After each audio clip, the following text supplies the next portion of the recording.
बिस्मिल्लाहिर्रहमानिर्रहीम। कल दोस्तों हमारे हिंदुस्तान के अंदर कल एक बहुत बड़ा हादसा हुआ था जिसमें तकरीबन 270 के करीब लोगों का इंतकाल हो गया, मौत हो गई।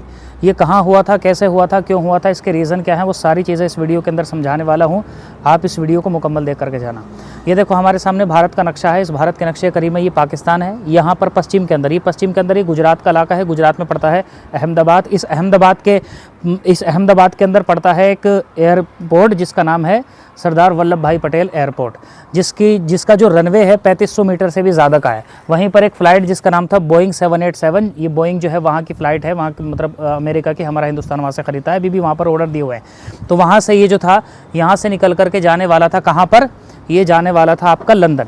यहाँ से जैसे ही इसने 1:30 से यहाँ से लेकर के 8 मिनट तक है रनवे पर दौड़ लगाई। उसके बाद में जैसे ही ये उड़ा तो बस 1 मिनट ही उड़ा है और फिर रिहायशी इलाके के ऊपर जा कर के क्रैश कर गया।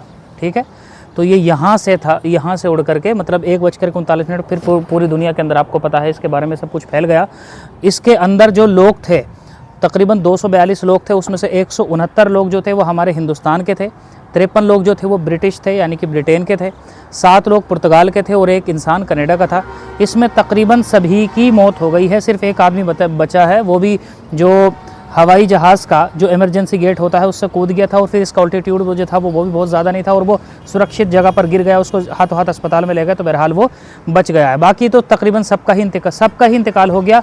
और आपको पता होगा गुजरात के एक पूर्व मुख्यमंत्री जो है उसकी भी मौत हो गई है। ठीक है, इसके अलावा जहाँ पर ये क्रैश हुआ ना, जिस बिल्डिंग के ऊपर क्रैश हुआ वहाँ पर भी ठीक ठाक तकरीबन 24-25 लोगों की मौत जो है वो भी वहाँ पर हो गई है। अब तक ये बता रहे हैं तकरीबन 265 से 270 लोगों की मौत हो गई है, जो अब तक ऑफिशियल डेटा मौजूद है। तो इतने लोग जो है यहाँ पर मर चुके हैं। अब सवाल ये पैदा होता है कि ये हुआ कैसे है। ठीक है, इससे पहले कि मैं आपको ये समझाऊं, इसके बारे में जो एक्सपर्ट कह रहे हैं, इससे पहले मैं आपको समझाऊं, उससे पहले आप कुछ टर्म समझ लीजिए। ये मैंने थोड़ा सा एक रैंडम नक्शा बना दिया हवाई जहाज़ का, ताकि मैं जो बात समझाऊं वो समझने में आपको आसानी हो जाए। देखो ये वाला जो इलाका होता है ना, इसको नोज़ बोलते हैं हवाई जहाज़ में इलाका। यहाँ पर जहाँ पर पायलट वगैरह, क्रू मेंबर, ये पायलट वगैरह ये सब चीज़ लोग बैठते हैं, ये इसको जो है वो कॉकपिट बोलते हैं। ठीक है, ये कॉकपिट होता है। ये जो है आपको पता ही होगा, इसके बारे में शायद आपने कहीं ना कहीं देखा होगा, सुना होगा। ये इंजन होता है। ये इंजन कभी कभी 4 भी होते हैं, तो 2 इधर लग रहे होते हैं, 2 उधर लग रहे होते हैं, कभी 2 होते हैं, एक इधर होता है, एक उधर होता है, इसमें 2 ही थे। ठीक है, ये आपका विंग है यानी कि ये पर है। ठीक है, फिर ये जो इलाका है ये वाला सारा, जिसमें यात्री बैठे होते हैं, हल्का फुल्का सामान रखे होते हैं, इसको फ्यूज़ेलाज बोलते हैं। और पीछे वाला जो होता है टेल, उसको एम्पेनाज। ठीक है, ये सब कुछ नाम होते हैं। अब इतनी बात समझने के बाद में समझिए कि असल में दिक्कत क्या हो गई है। एक्सपर्ट इसके बारे में क्या कह रहे हैं। एक्सपर्ट का इसके बारे में कहना ये है कि बोइंग 787 के अंदर जब यहाँ से टेक ऑफ किया है ना, जब यहाँ से ये उड़ना शुरू करा है इसने, तो उसके बाद में ये जो इंजन है, इन दोनों इंजनों में एक साथ ही खराबी हो गई, एक साथ खराबी पैदा हो गई, जिसकी वजह से जो वहाँ का पायलट है उसने ACT से जो था वो कॉन्टैक्ट किया, यानी कि एयर ट्रैफिक कंट्रोल सिस्टम जो होता है, जिसको देखता है अपने रडार के अंदर पूरे अच्छे तरीके से, और कोई कमी होती है तो इसको बताते हैं। कुछ कोड वर्ड होते हैं जिसमें ये जो होता है यहाँ पर पैगाम देता है। जैसे मिसाल के तौर पर अगर एक इंजन के अंदर खराबी होती है तो पैन कहता है, यानी कि थोड़ी सी जो है वो सेमी इमरजेंसी है। और अगर दोनों ही इंजनों के अंदर खराबी हो जाए या कोई और टिल्ट हो जाए, कुछ ऐसी दिक्कत हो जाए कि जहाँ पर ये ब्लास्ट हो सकता है, क्रैश हो सकता है, परेशानी हो सकती है, तो यहाँ पर ये फिर जो है मेडे करके कोड वर्ड है उसका, यहाँ को मतलब पैगाम भेजता है, सिग्नल भेजता है, जिससे कि लोग अपने उस वक्त में जो भी सूटेबल एक्शन होता है उसको ले सकें। इस तरह के कोड वर्ड इस वजह से इस्तेमाल किए जाते हैं ताकि आम लोगों की गुफ्तगू से वो थोड़े परे रहें, जिसकी वजह से आप आम तरह की जो गुफ्तगू है वो खल्त मल्त ना कर जाए। तो कोर्ट से वो 3 बार कोड पुकारता है, यहाँ की जो ATS होती है फिर उसके बाद में जो एक्शन ले सकती है वो ले सकती है। लेकिन ये बेचारे यहाँ पे थे और ये मतलब 600 कुछ ऑल्टीट्यूड पर ही थे, और अभी इस मेडे कहना ही शुरू किया था। कुछ कर पाते इससे पहले ही जो था वो टूट टाट करके मतलब ख़राब हो गया है, कुछ करने का इनके पास में कोई चारा ही नहीं बचा था।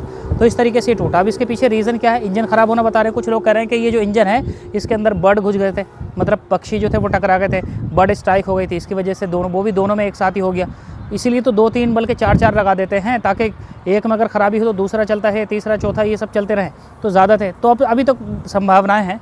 बाकी यहाँ पर इसके अंदर जो है एक चीज़ होती है ब्लैक बॉक्स, जिसके बारे में आपने सुना होगा। उसके अंदर क्या होता है, दो तरह के उसके खास पार्ट होते हैं। एक वॉइस रिकॉर्डर भी होता है उसके अंदर, जो यहाँ से भी निकलने वाला है, ऑरेंज कलर का होता है, वो निकल जाएगा तो सब कुछ चीज़ें बिल्कुल वाज़े हो जाएंगी। वो यहाँ से निकल जाएगा, उसके बाद में वॉइस रिकॉर्डिंग भी हो जाएगी, यानी पायलट को पायलट में आखिरी वक्त में जो बातें कही हैं वो सारी चीज़ें भी सामने आ जाएंगी। दूसरी बात है उस वक्त में इसकी पोजीशन क्या थी, पीछे से आगे से, मतलब तापमान, स्पीड वगैरह सब चीज़ें जो थी वो 80 तरह की चीज़ें होती हैं, वो सब उसके अंदर जानकारी मिल जाएगी। वो चीज़ मिल जाती है, वो इस तरीके से उसको बनाया जाता है कि अगर कितनी भी हीट हो जाए, मतलब 260 सेंटीग्रेड जो है वो सेल्सियस जो है वो गर्मी उसको भी झेल सकता है। और फिर वो अगर नदी के अंदर गिर जाता है तो उसमें भी 1 महीने तक वो ख़राब नहीं होता, बल्कि रेडार वगैरह भेजता रहता है। तो और उसको इसी वजह से ऑरेंज कलर का बनाया जाता है, जिसको आसानी से देखा जा सकता है, फाइंड किया जा सकता है।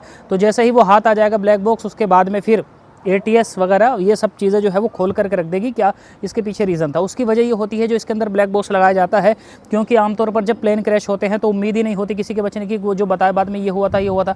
हालांकि पता होना बहुत ज़रूरी है बाद में, क्योंकि अगर पता होगा तभी उसके बाद में आगे ये चीज़ें ना हो, उसके बारे में कुछ कदम उठाया जा सकता है, इकदाम उठाया जा सकता है। जब पता नहीं होगा तो फिर कैसे होगा।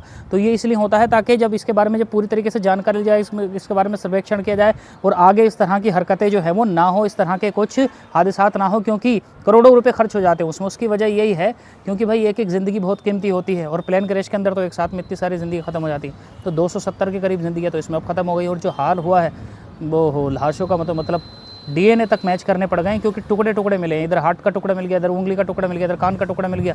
तो कैसे पता करें कौन सी लाश का कौन सा टुकड़ा है। अरे भाई बड़ी बुरी हालत हुई है। अल्लाह तबारक व तआला हादसों से बचाए।